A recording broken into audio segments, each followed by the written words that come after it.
समता, समानता, बंधुत्व कोई जानता नहीं। जो ना आते इस दुनिया में भीमा के नाम, तो दलितों को सम्मान से कोई पहचानता नहीं। ये सब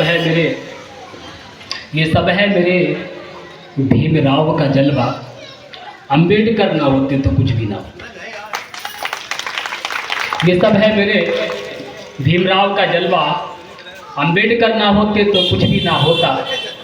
आज हम परम पूज्य बोधिसत्व भारत रत्न और दलितों के मुक्तिदाता, नारियों के मुक्तिदाता, भारत के स्वाभिमान को सदैव गतिमान बनाए रखने वाले ऐसे महामना डॉक्टर पूज्य बाबा साहब भीमराव अम्बेडकर जी की 134वीं जयंती की पूर्व संध्या पर आयोजित कार्यक्रम में वंचित समाज मंच के हमारे, वो मेरे बड़े भाई भी हैं, उनका बड़ा सम्मान करता हूँ। हमारी विचारधारा भी एक है। हालांकि मैं सत्ताधारी दल से हूँ और शासन का प्रधानमंत्री आवास योजना का सदस्य भी रहा हूँ। मैं आज के दिन इतना जरूर कहना चाहता हूँ कि डॉक्टर बाबा साहब अम्बेडकर के विषय पर इस गोष्ठी के माध्यम से हम कितना बताएं।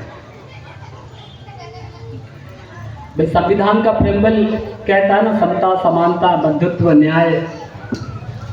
ये जो 5 चीज बाबा साहब अम्बेडकर ने कह दी, यही हमारी सबसे बड़ी ताकत है।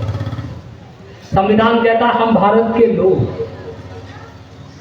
फिर इसमें कहीं कोई शिकवा या शिकायत या संदेह नहीं रहता। संविधान कहता है, मैं वो कह रहा हूँ कि ना कोई अगड़ा है, ना कोई पिछड़ा है, ना कोई दलित है, ना कोई शोषित है, ना कोई पीड़ित, ना कोई वंचित है।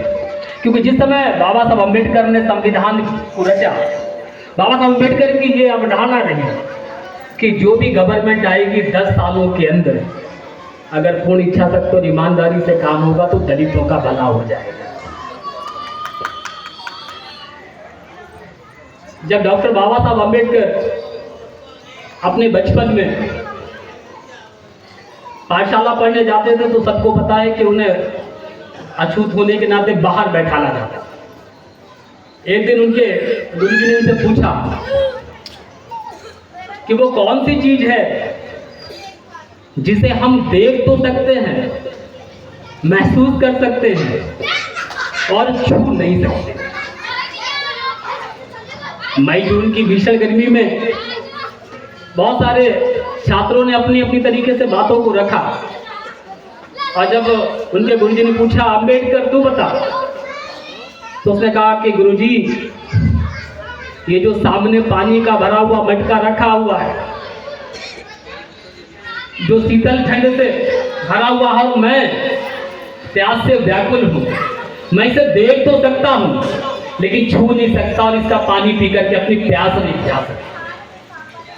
आप समझिए कि कितना करुणामय, कितना मार्मिक धैर्य होगा। मैं और पीछे जाना चाहूंगा।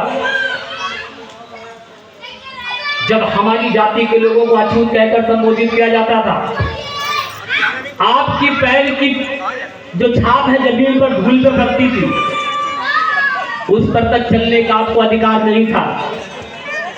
आपकी वो छाप से उच्च जाति के लोग आपसे स्पर्श ना कर जाए, इसलिए पीछे झाड़ू बांधी जाती थी। बहुत सारी चीजें हैं, लेकिन इतनी सारी तकलीफों को सहने के बाद डॉक्टर बाबा साहब अम्बेडकर ने समस्त लोगों का, विश्व का कल्याण करने के लिए, देश का कल्याण करने के लिए और सभी को सामाजिक समरसता के ताने बाने में बुनने के लिए भारत का संविधान। मैं ये डंके की चोट पे कह सकता हूं कि जिस प्रकार से देश के अंदर भागवत गीता का सम्मान है, रामायण का सम्मान है, कुरान का सम्मान है, बाइबल का सम्मान है, तो मेरे भाइयों, भारत का संविधान भी उससे कम नहीं है।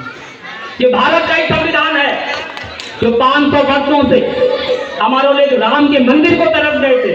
अगर न्यायपालिका सुप्रीम कोर्ट ना होता तो राम जी को आज अरबों का भव्य मंदिर ना मिलता। भगवान को भी शरण देने का काम कोई कर रहा है तो वह संविधान कर रहा है। आज जब सरकारों ने इस चीज को महसूस किया, देश से ही सही बीपी सिंह की सरकार में डॉक्टर बाबा साहब अम्बेडकर को लोक मोर्चा की गवर्नमेंट में भारत रत्न से सम्मानित किया गया। हालांकि विश्व में अमेरिका हो, कोलंबिया हो, इंग्लैंड हो, वो लोग कहते हैं कि डॉक्टर बाबा साहब अम्बेडकर मतलब ज्ञान का सूर्य, और सूर्य का प्रकाश तो सारी दुनिया में, वो ज्ञान का सूर्य है, प्रकाश है। अगर वो भारत में ना होकर के अमेरिका में होते, इंग्लैंड में होते, कोलंबिया में होते, तो वो कहते हैं कि हमारे लिए बड़े गर्व की बात थी।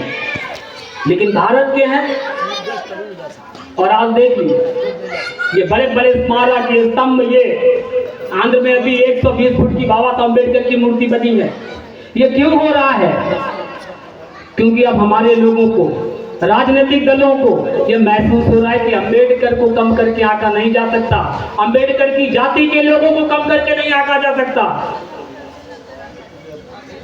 इसलिए मेरा दोस्तों आपसे कहना है कि हमें बहुत कुछ चीजें वर्तमान में हम देख रहे हैं, हमारी पीढ़ियों ने, हमारे बाप दादाओं ने, हमारी महिलाओं ने जब तन ढकने का अधिकार नहीं था, क्या क्या सहा है। भूल मत जाइएगा कि कैसी दुर्दशा से हमारे लोग लड़खड़ाते हुए इस देश के मालिक के रूप में यहाँ बैठे हैं। समता मूलक समाज में हम इस देश के मूल निवासी हैं, लेकिन बाबा साहब अम्बेडकर ने सब कुछ करने का अधिकार दिया है संविधान के दायरे में रहकर। लेकिन आने वाला समय बहुत कठिन है हमारे आप के लिए। मैं सचेत कर रहा हूँ कि होशियार रहिए और अपने आप को, अपने कुटुंब को, अपने परिवार को, अपने जाति के लोगों को उनके हर समय मदद पर खड़े रहिए। कहीं ऐसा ना हो कि अभी 70 वर्ष हुए हमें पलट करके वो गिरगिमपुर देखने पड़े। आपने मुझे अवसर दिया, इसलिए मैं आपका बहुत बहुत आभार ज्ञापित करता हूँ। बहुत सारे मित्र हैं मेरे, क्योंकि समय की अपनी मर्यादा है, इसलिए मैं नाम नहीं ले सकता हूँ। सम्मानित मंच को मेरा कोटि कोटि प्रणाम। जय भीम, जय श्री राम। ने अपनी बात को रखा, क्योंकि समय बहुत हो रहा है, कार्यक्रम काफ़ी देर से चल रहा है, तो मैं फिर वक्ताओं से निवेदन करना चाहूँगा, हम यहाँ